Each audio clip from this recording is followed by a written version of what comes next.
शिक्षकों को कैसे मजबूत बनाया जाए, इसको लेकर कार्यशाला का आयोजन किया गया। नमस्कार, मेरा नाम अनीता वाजपेयी है। मैं प्रिंसिपल कमला नेहरू हायर सेकेंडरी स्कूल से हूँ।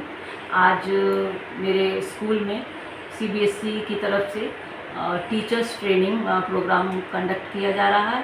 टीचर प्रोग्राम का मुख्य उद्देश्य और टॉपिक है पेडागोजी एंड लर्निंग आउटकम। ये कब से शुरू हुआ ये आयोजन? ये आयोजन इस पर्टिकुलर प्रोग्राम का तो उद्देश्य और जो कार्य अवधि है वो एक दिन की होती है। ये एक्चुअली बोर्ड का सीबीएसई बोर्ड की एक नियमित प्रैक्टिस है और उस प्रैक्टिस का उद्देश्य टीचर्स के कौशल का विकास करना है। और हर एक विद्यालय को ये एक सेशन में कंपलसरी होता है कि वो अपने सारे टीचर्स की हर साल ट्रेनिंग कम से कम 50 घंटे की ट्रेनिंग कंप्लीट कराएं, ताकि और ये नए शिक्षा पद्धति का एक कंपलसरी वो एंडोवर है, ताकि टीचर्स अगर नए डेवलपमेंट के साथ ट्रेंड रहेंगे तो वो बच्चों को और अच्छे से ट्रेन कर पाएंगे। क्योंकि शिक्षा का उद्देश्य आजकल बच्चों को 21st सेंचुरी के लिए विकसित करना है और उनमें उनका होलिस्टिक डेवलपमेंट करना है। कहाँ से आया ट्रेनिंग देने के लिए? ये 2 रिसोर्स पर्सन्स हैं जो इंदौर से आए हैं। वो भी टीचर सीबीएसई के ट्रेंड रिसोर्स पर्सन हैं और वो प्रिंसिपल्स हैं, अलग अलग स्कूल से आए हुए हैं। एक है मिसेस रेनू और एक है मिसेस नीतू। मेरे प्रमुख बिंदु हो चुके हैं। कल की शायद घटना है सीधी में 10 साल के बच्चे को सीधी जिले का मामला, 10 साल के बच्चे को मम्मी ने बोल दिया कि तुम्हारे पढ़ते नहीं हो, कम नंबर आए, और उसने ही हैज कमिटेड सुसाइड। छोटे से बच्चा है 10 ईयर ओल्ड। तो ये बच्चे आजकल बहुत ज़्यादा सेंसिटिव हो चुके हैं। हाँ। हर बातों को लेके तो पेरेंट्स को बच्चों के लिए भी कुछ आप ऐसा। हाँ, मैं ज़रूर, क्योंकि यहाँ पे मतलब ये ऐसा नहीं कि बच्चे आजकल बच्चे बहुत सेंसिटिव हो गए। आजकल बच्चों को सुनने के लिए मुझे लग रहा है पेरेंट्स के पास समय नहीं। उनको सुनना बहुत ज़रूरी है। वो उनकी क्या पॉइंट ऑफ व्यू है उसको समझना बहुत ज़रूरी है। हम बच्चों को केवल ये बोलते हैं कि ऐसा नहीं करो वैसा नहीं करो और वो मान जाएंगे, तो ये इतना आसान नहीं है। ये बच्चों को काउंसिल करना, उनको समझाना, हर चीज़ का पहलू और उसके पीछे का रीज़न बताना बहुत ज़रूरी है ना। समय का अभाव, पेरेंटिंग बहुत महत्वपूर्ण है आज की तारीख में, हम सबको पता है।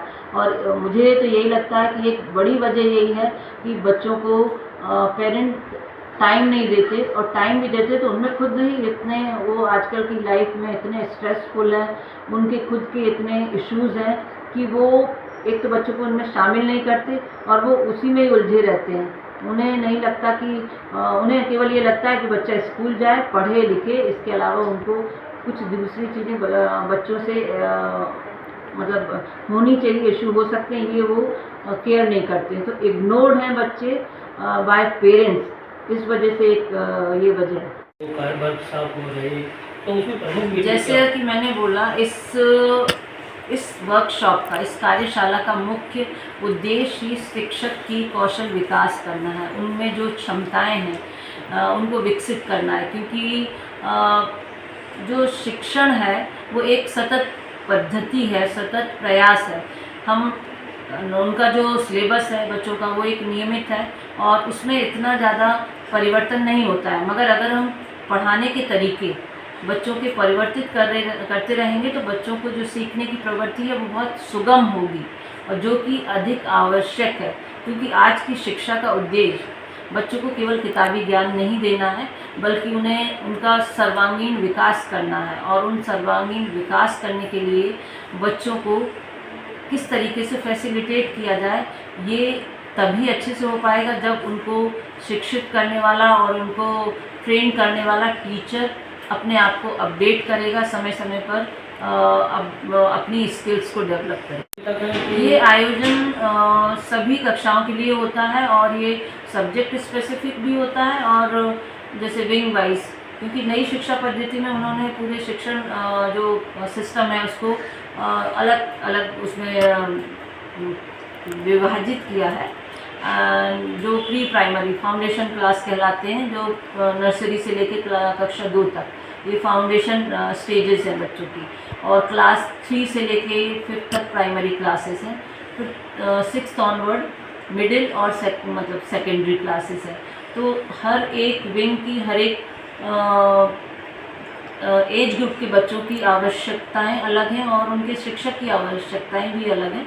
तो उनको इस चीज़ की बच्चों की लर्नर की जो रिक्वायरमेंट है उनके हिसाब से शिक्षण प्रोग्राम चलते हैं और ये ट्रेनिंग प्रोग्राम भी चलते हैं। मैडम एग्जाम आने वाले हैं, एग्जाम के दौरान बच्चे बहुत ज़्यादा स्ट्रेस लेते हैं, तनाव लेते हैं, तो ये स्ट्रेस प्रबंधन ये इस तरह का भी कार्यशाला में है स्ट्रेस मैनेजमेंट को लेकर। जैसे मैंने बताया कि जैसे टीचर्स ट्रेनिंग के लिए और स्टूडेंट ट्रेनिंग के लिए तो बहुत सारे डोमेन्स हैं, अलग अलग वो हैं, और बच्चों के होलिस्टिक विकास के लिए उनका जो लाइफ स्किल का डेवलपमेंट है वो भी बहुत ज़रूरी है। तो लाइफ स्किल और बच्चों के मेंटल हेल्थ के लिए भी प्रयास रहता है, बोर्ड का भी प्रयास रहता है, उनके अलग अलग पोर्टल हैं। अभी ही हमने जो 10 तारीख को उनका वर्ल्ड मेंटल हेल्थ डे जो था उस दिन भी इसी तरह की एक कार्यशाला का आयोजन करा था। तो वहाँ पे अपने शहर के जो रिनाउंड